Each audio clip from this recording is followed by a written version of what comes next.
जोश, एक नई ऊर्जा के साथ हम कुछ नया सीखने का प्रयास करते हैं। तो जैसा कि आंसर राइटिंग करते हैं तो क्वेश्चन से स्टार्ट करते हैं। क्वेश्चन सबसे पहले पढ़ते हैं। फर्स्ट स्टेप क्या होना चाहिए, क्वेश्चन हमें समझ में आना चाहिए। ये डेली मैं डे बाय डे ये चीज़ें क्यों बोलती हूँ, ताकि जब आप एग्ज़ाम हॉल में ना, तो जब आप क्वेश्चंस ऑलरेडी समझ, अंडरस्टैंडिंग इतनी अच्छी हो जाती है, कॉन्सेप्ट्स क्लियर हो जाते हैं, तो आप फिर तुरंत में ना परेशान नहीं होते, हेजिटेशन नहीं होती कि क्वेश्चन को कैसे पढ़ना है, घबराहट नहीं होती। ठीक है, तो स्टेप स्टार्ट करते हैं। न्यायालय, एक एक वर्ड ध्यान देते जाइएगा और खुद से क्लियर करने की कोशिश करिएगा कि क्वेश्चन क्या पूछना चाहते हैं, और बाकी तो मैं बताऊंगी ही। क्वेश्चन है, न्यायालय पद्धति की तुलना में प्रशासनिक अधिकरणों की आवश्यकता पर टिप्पणी कीजिए। 2021 में अधिकरणों के बुद्धिपरक पुनर्गठन द्वारा किए गए नूतन, है ना, नए अधिकरण सुधारों के प्रभाव का मूल्यांकन कीजिए। नूतन लिखा है वर्ड इट में, और हमेशा से पता है कि यूपीएससी जो है वो करंट बेस्ड क्वेश्चंस बहुत जो है वो पूछती है। मतलब करंट में क्या चल रहा है और वो स्टैटिक पोर्शन में कैसे रिलेट हो सकता है, लिंक हो सकता है, उसी बेस पे क्वेश्चन पूछती है। तो सबसे पहले क्वेश्चन इसने बोला कि न्यायालय की जो पद्धति की तुलना है, मतलब कोर्ट सिस्टम जो है हमारे यहाँ की तुलना में प्रशासनिक अधिकरण, सबसे पहले अधिकरण वर्ड आपको क्लियर होना चाहिए। अधिकरण इंग्लिश में जिसे बोलते हैं हम ट्रिब्यूनल के बारे में। ठीक है, तो अधिकरणों की आवश्यकता पर टिप्पणी कीजिए। कंपेयर करना है कि जो प्रशासनिक अधिकरण है किस तरीके से आवश्यकता जो है इसकी बढ़ती जा रही है न्यायालय पद्धति की तुलना में। 2021 में जो अधिकरणों में सुधार किए गए हैं उनका प्रभाव का भी मूल्यांकन करना है। तो सबसे पहले आपको अधिकरण के बारे में पता होना चाहिए, मतलब ट्रिब्यूनल इंग्लिश में कहते हैं। ये जब संविधान हमारा बना तब मूल रूप से नहीं था, ये 42nd अमेंडमेंट मतलब संशोधन के थ्रू जो है वो ऐड हुआ 1976 में। ठीक है, ये अर्ध न्यायिक संस्था है। अर्ध न्यायिक मतलब पूरी तरीके से इसे जो है न्याय देने का अधिकार नहीं है, तो ये अर्ध न्यायिक जो है वो संस्था है। ठीक है, भाग कौन से 14A में से ऐड किया गया है अमेंडमेंट के थ्रू। आर्टिकल कौन सा है, अच्छा मूल रूप से आर्टिकल 395 ही हैं। अब जो आप 400 समथिंग जो पढ़ते हैं, अभी जो नए भी आ गए होंगे, तो वो नए तरीके से नहीं बनाए गए, वो कहीं ना कहीं उन्हीं के पार्ट में बना दिया गया है ना। जैसे कि अब ट्रिब्यूनल को ऐड किया गया तो आर्टिकल 14A के 323A में से प्रशासनिक अधिकरण के नाम से ऐड किया गया, और आर्टिकल 323B के थ्रू जो है अन्य मामला के लिए जो ट्रिब्यूनल्स बनाए गए उन्हें ऐड किया गया। ठीक है, ये क्लियर हो गया आपको। यहाँ पे है प्रशासनिक अधिकरण और यहाँ पे अदर आ जाएंगे। अब अधिकरण के बारे में जब आपने जान लिया तो अब हमें बताना है कि कैसे। तो अभी क्वेश्चन क्लियर करते हैं। तो वही हमेशा की तरह सबसे पहले जो है क्यों ये आवश्यकता हुई हमारे इंट्रोडक्शन में होना चाहिए, देन आवश्यकता क्यों पड़ी, फिर प्रशासनिक सुधार क्या क्या हुए और उनका जो है वो मूल्यांकन। ठीक है, स्टार्ट करते हैं। आधुनिक कल्याणकारी राज्य में शासन की बढ़ती जटिलताओं के कारण केवल न्यायालय पद्धति पर निर्भर रहना पर्याप्त नहीं है। आपने भी देखा होगा डिले कितना बढ़ता जा रहा है। जब आप करंट से ऐड होते हैं तो ये भी डेटा आता है कि कितने केसेस में कितने हमारे पास जो है वो न्यायाधिकारी होने चाहिए, बट अभी इंडिया में इतने तरीके से उपलब्धता नहीं है। तो इसी यही बर्डन ये बढ़ता जा रहा है, और बहुत छोटे छोटे मामलों में भी न्याय नहीं मिलता, और एक जो अपराधी नहीं है या जिसने कुछ गलत नहीं किया है लेकिन अगर दोषारोपित हो गया है उसकी भी लाइफ जो है वो ख़राब हो जाती है। तो प्रशासनिक अधिकरण त्वरित, व्यावहारिक और विशेषज्ञ आधारित निर्णय लेने में सहायक होते हैं। न्यायालय पद्धति की तुलना में प्रशासनिक अधिकरण की आवश्यकता क्या है, त्वरित निर्णय लेने की क्षमता, विशेषज्ञता का लाभ, क्योंकि जब अधिकरण जो है बनाया जाता है, ट्रिब्यूनल्स बनाए जाते हैं, तो उसमें किसी भी इंसान को गठित नहीं कर दिया जाता जो जिस मामले में, जैसे कोई मानवाधिकार के बारे में बहुत अच्छे से जानता है, उसे ट्रिब्यूनल्स में ले लेंगे।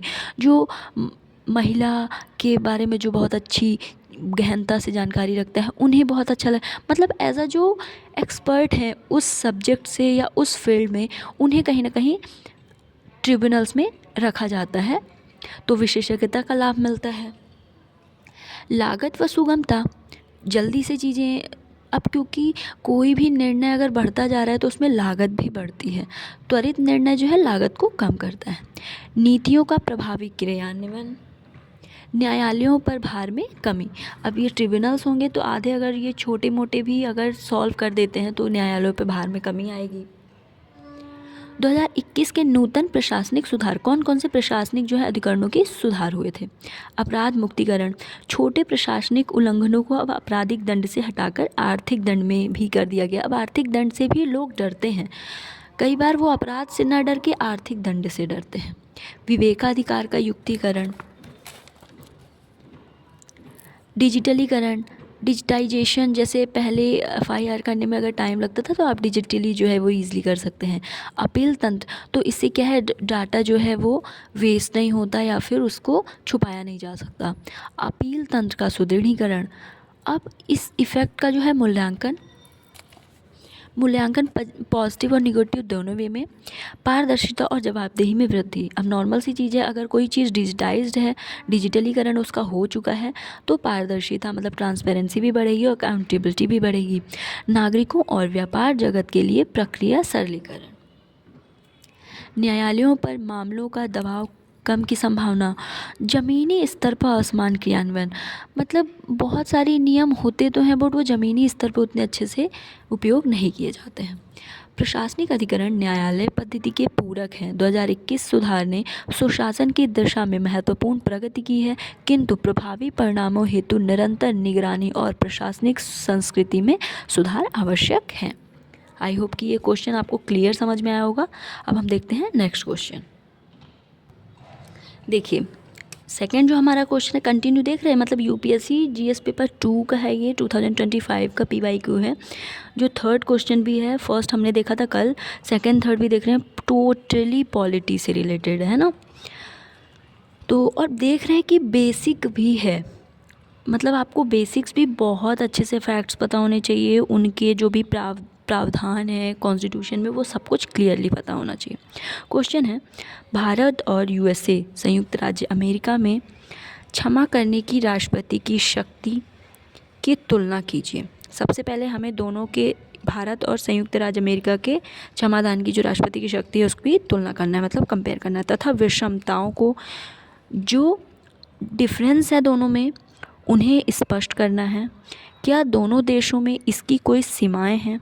जो राष्ट्रपति को अधिकार दिए गए हैं उनकी क्या सीमाएं हैं दोनों देशों में, कंट्रीज़ में? अग्रिम माफ़ी क्या है? अभी आपको लग रहा होगा कि अलग से ये क्यों पूछ रहा है, तो ये आपको बाद में पता चल जाएगा जब हम क्वेश्चन सॉल्व करेंगे। तो पता चल गया। सबसे पहले बता देंगे कि क्षमादान की शक्ति क्या होती है संविधान में, या फिर किस तरीके से ये कार्य करता है, एक इंट्रो में इतना दे देंगे। फिर दोनों की तुलना कर देंगे। दोनों की तुलना के बाद हम विषमताओं को स्पष्ट कर देंगे और फिर इसकी सीमाएं क्या हैं, फिर अग्रिम माफ़ी जो है उसी में क्लियर हो जाएगा।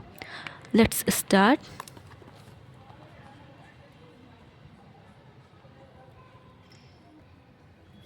क्वेश्चन, भारत और संयुक्त राज्य अमेरिका, मैंने बता दिया कि कैसे करना है, अब इसे सॉल्व करते हैं।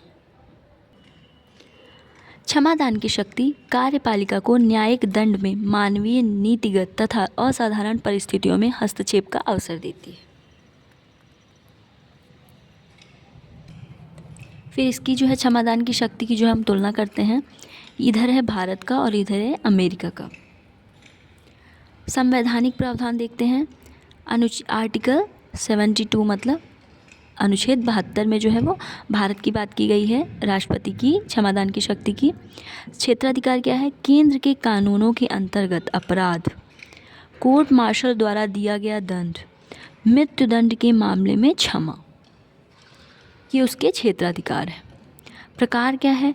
पूर्ण क्षमा मतलब पूर्ण रूप से क्षमा किया जा सकता है। दंड में परिवर्तन किया जाता है, अगर किसी को मृत्यु दंड है तो उसे आजीवन कारावास ऐसा कुछ हो सकता है। दंड को विलंब किया जा सकता है, जैसे कि अगर कोई तुरंत कोई दंड दिया गया है तो थोड़ा टाइम दिया जा सकता है, और दंड में कमी भी की जा सकती है, उसे माफ़ भी किया जा सकता है। जैसे कि तुलना एक और है कि राष्ट्रपति और राज्यपाल में क्या डिफरेंस है। राष्ट्रपति मृत्युदंड को क्षमा कर सकता है, लेकिन राज्यपाल सिर्फ कम कर सकता है, मृत्युदंड को क्षमा नहीं कर सकता। स्वरूप क्या है? मंत्रिपरिषद की सलाह पर, मतलब प्रेसिडेंट का ये खुद का अधिकार नहीं है, बल्कि वो मंत्रिपरिषद के आधार पर जो है सलाह पर ही ये कार्य करता है। संयुक्त राज्य अमेरिका का कैसा है? अमेरिकी संविधान अनुच्छेद 2 में आता है ये, क्योंकि इसमें टोटल 7 आर्टिकल्स हैं, उसी के अंदर में चीज़ें लिखी हुई हैं। केवल संघीय अपराध, राष्ट्रपति का व्यक्ति विवेक है, मतलब राष्ट्रपति खुद के विवेक पे यह कार्य करता है। मंत्रिपरिषद की सलाह जैसे भारत में दी जाती है, लेकिन प्रेसिडेंट खुद के दम पे ये काम करता है। दोष सिद्ध से पूर्व भी क्षमा, मतलब कोई दोष है उसे भी क्षमा कर सकता, मतलब कोई दोष निर्णय दिया गया या नहीं वो क्षमा कर सकता है भारत में, जबकि ऐसा अधिकार नहीं है। विषमताएं क्या हैं भारत में और अमेरिका में? विवेक मंत्रिपरिषद पर निर्भर भारत में, जबकि अमेरिका का प्रेसिडेंट है स्वयं स्वतंत्र है। अपराध क्षेत्र केंद्र पर कोर्ट मार्शल, लेकिन यह केवल संघीय। मृत्युदंड क्षमा का संभव है, संघीय स्तर पर सीमित है। अग्रिम माफ़ी उपलब्ध नहीं है, उपलब्ध है। अग्रिम माफ़ी मैं आपको शॉर्ट में बता दूं, ये माफ़ी बिना दंड निर्धारित किए भी क्षमा किया जा सकता है, जो कि भारत में नहीं है। सीमाएं क्या हैं? सीमाएं भारत में और अमेरिका में। भारत में क्या है? मंत्रिपरिषद की सलाह बाध्यकारी होती है, मनमाना प्रयोग न्यायिक समीक्षा के अधीन होता है, और संवैधानिक मूल्यों में बंदी शक्ति है। अमेरिका में राज्य अपराध लागू नहीं, महाभियोग में क्षमा संभव नहीं है, राजनीतिक आलोचना के अतिरिक्त सीमाएं कम हैं। इस प्रकार से फिर निष्कर्ष हो जाएगा, भारत में क्षमादान की शक्ति सामूहिक उत्तरदायित्व और न्यायिक नियंत्रण के अधीन है, जबकि अमेरिका में यह व्यापक और राष्ट्रपति के विवेक पर आधारित है। आई होप कि आपको समझ में आ गया होगा। Okay for today, thank you so much.